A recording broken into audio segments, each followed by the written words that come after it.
Hello friends, तो एक बार फिर से स्वागत है आप सभी का ऑन स्टडी में। तो गाइस, इससे पहले जो हमारा वीडियो आया था उसमें हम 2018 के फिजिक्स के पेपर को डिस्कस कर चुके हैं। अब इस वीडियो में हम केमिस्ट्री के पेपर को डिस्कस करेंगे। तो केमिस्ट्री में हमें पहला क्वेश्चन दिया गया है, एक तत्व के समान होते हैं।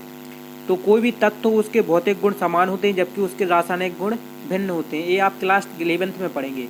और जो गाइस जो सुपरिटेंडेंट का एग्जाम आता है वो क्लास 11th से ज़्यादा आता है, इसलिए आप क्लास 11th की प्रिपरेशन स्टार्ट कर दीजिए। वहीं से आपका सुपरिटेंडेंट एग्जाम का काफ़ी सारे क्वेश्चन आएंगे। तो पहले क्वेश्चन का हमारा आंसर हो गया बी वाला, भौतिक गुण। अब इसके बाद देखा है हम क्वेश्चन नंबर 17। तो क्वेश्चन नंबर 17 है, इलेक्ट्रॉन के आविष्कारक हैं। तो इलेक्ट्रॉन के आविष्कारक हैं चैडविक। इलेक्ट्रॉन की खोज चैडविक ने की थी। अब 18वां हमारा क्वेश्चन है, आवर्त सारणी में हीलियम को रखा गया है। तो जो आवर्त सारणी है उसमें हीलियम को शून्य समूह में रखा गया है। अब 19वां क्वेश्चन है, निम्न में से किसका आकार सबसे बड़ा है। तो आप यहाँ पे देखें जो Al प्लस है, Al2 प्लस है, तो इन्होंने जो यहाँ पे जो प्लस का चिन्ह है तो इन्होंने इतने इलेक्ट्रॉन दान कर दिए हैं। तो अब अगर वो दान कर देगा तो उसका आकार छोटा हो जाएगा। यहाँ पे जैसे डी वाले में है 3 प्लस और सी वाले में है 2 प्लस। तो सी वाले ने 2 इलेक्ट्रॉन दान किए हैं, डी वाले ने 3 इलेक्ट्रॉन दान किए हैं। तो अब वो दान कर देगा तो उसका आकार छोटा हो जाएगा। तो इसका आंसर आएगा हमारा ए वाला, An। तो इसका आंसर हो गया हमारा ए। अब इसके बाद है क्वेश्चन नंबर 20, वह बंध जो इलेक्ट्रॉन के साझे से बनता है क्या कहलाता है। तो जो बंध इलेक्ट्रॉन की साझेदारी से बनता है वह कहलाता है हमारा सहसंयोजक बंध। अब क्वेश्चन नंबर 21, Cl आयन में कितने इलेक्ट्रॉन उपस्थित होंगे। तो आप यहाँ पे देखें जो Cl है उसमें माइनस का चिन्ह है। तो Cl में ने एक इलेक्ट्रॉन ग्रहण कर लिया है तो उसके पास कुल 18 इलेक्ट्रॉन हो जाएंगे। अगर Cl पर माइनस का चिन्ह ना होता तो उसके इलेक्ट्रॉन 17 होते, लेकिन उसने माइनस का चिन्ह एक इलेक्ट्रॉन ग्रहण कर लिया है तो उसके पास इलेक्ट्रॉन हो गए 18। अब इसके बाद हमारा क्वेश्चन नंबर 22, कोलतार का उपयोग सामान्यतः होता है। तो जो कोलतार है उसका उपयोग होता है हमारा सड़क बनाने में। अब पेट्रोलियम को कहा जाता है, तो पेट्रोलियम को बहुत ही महंगी धातु होती है और इसे कहा जाता है काला सोना, यानी कि बी वाला इसका सही आंसर है। अब इसके बाद है, शुद्ध जल का पीएच मान होता है। तो गाइस जो शुद्ध जल का पीएच मान होता है ये बहुत ही मोस्ट क्वेश्चन है, आपको इसे बिल्कुल रट ही लेना है, ठीक है। आपसे कभी भी पूछा जा सकता है। तो जो शुद्ध जल का पीएच मान होता है वो होता है हमारा 7 हमारा नेचुरल वैल्यू है, यानी कि ना तो हमारा जो जल है वो अम्लीय होता है और ना ही क्षारीय होता है। जल हमारा कैसा होता है, उदासीन होता है, और उदासीन की वैल्यू कितनी होती है, 7 होती है। 7 से नीचे हम जाएंगे तो हमारे अम्लीय होते जाएंगे और 7 से ऊपर जाएंगे हम तो हमारे क्षारीय होते जाएंगे।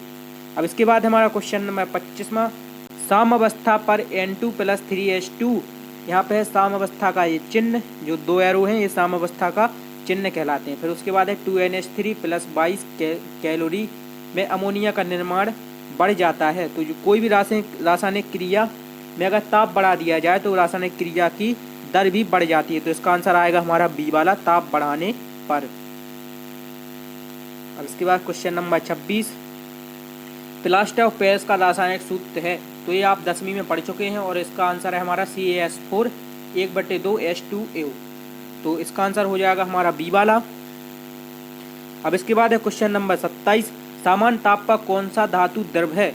तो आपको पता है जो हमारा पारा होता है यानी कि मरकरी, वो सामान्य ताप पर क्या होती है, द्रव होती है। तो इसका आंसर हो जाएगा हमारा सी। अब है 28वां, किसी गैस को वायु की अनुपस्थिति में उच्च ताप पर गर्म करना कहलाता है। तो किसी भी गैस को आप उच्च ताप पर गर्म करेंगे तो वायु की उपस्थिति में वो कहलाएगा हमारा निस्तापन। और अब हम बात कर लेते हैं ऑक्सीकरण के ऊपर। तो ऑक्सीकरण में किसी भी संख्या में ऑक्सीजन के योग या ह्रास को क्या बोलते हैं, ऑक्सीकरण बोलते हैं। अगर किसी भी तत्व में ऑक्सीकरण जुड़ जाए यानी ऑक्सीजन की संख्या जुड़ जाए तो वो ऑक्सीकरण, और उसमें से अगर ऑक्सीकरण की संख्या घट जाए तो वो अपचयन। और भाजन बोलते हैं हम किसी धातु को मरोड़ना या पीटना, वो कहलाता हमारा भाजन। अब इसके बाद क्वेश्चन नंबर 29, प्राकृतिक रूप से प्राप्त बहुलक जोड़ी है। तो इसका आंसर हमारा है स्टार्च बाद सेल्यूलोज। ये प्राकृतिक रूप से बहुलक जोड़ी है, ये प्राकृतिक रूप से पाए जाते हैं और यही बहुलक जोड़ी भी है।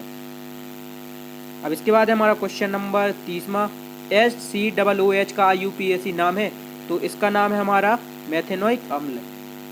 तो गाइस ये हमने क्वेश्चन नंबर 30 तक कंप्लीट कर ली है। इसके अगले वाले पार्ट में हम क्वेश्चन नंबर मैथ का जो पेपर है उसको भी कंप्लीट करेंगे, शायद क्वेश्चन नंबर 70 तक।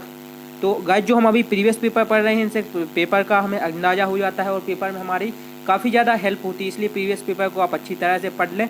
अभी हमारे पास काफ़ी सारा टाइम है सुपरटेंडेंट एग्जाम के लिए, इसलिए अभी से अगर हम प्रिपरेशन अच्छी तरीके से करेंगे तो हम एग्जाम में बेटर से बेटर स्कोर कर सकेंगे।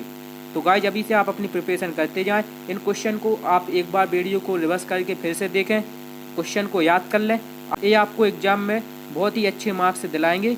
तो क्वेश्चन को अच्छे से याद करें, कोई डाउट आने पर आप कमेंट्स कर सकते हैं। तो आज के लिए बस इतना ही, मिलते हैं अगले वीडियो के साथ, तब तक के लिए धन्यवाद।